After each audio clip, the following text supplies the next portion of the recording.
அனைவருக்கும் வணக்கம். என் பேர் அர்ஜித். ஃபஸ்ட் ஸ்டாண்டர்ட் முடிச்சுட்டு செகண்ட் ஸ்டாண்டர்ட் போகிறேன். என்னுடைய வயசு 7. நான் அனைவருக்கும் ஒரு பேய் கதையை சொல்லப் போகிறேன். ஸ்டார்ட். 1 2 3 கோ.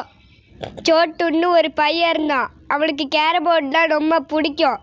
அதனால் அவங்க அம்மாட்ட போய் எனக்கு கேரம் போர்டு வாங்கி தாங்கம்மான்னு அப்படின்னு கேட்டான். அவங்க அம்மா வாங்கி தர முடியாது சொல்லிட்டாங்க. அதுக்கப்புறம் நிவின்னு ஒரு பொண்ணு வீட்டுக்கு போனான்.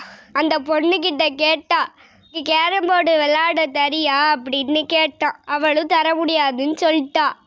அதுக்கப்புறமா அழுதுகிட்டே போய் ஒரு காட்டில் போய் மரத்துக்கிட்ட உட்காந்து அழுவ ஆரம்பிச்சிட்டான். அங்கே பக்கத்து மரத்தில் ஒரு பேய் இருந்துச்சு.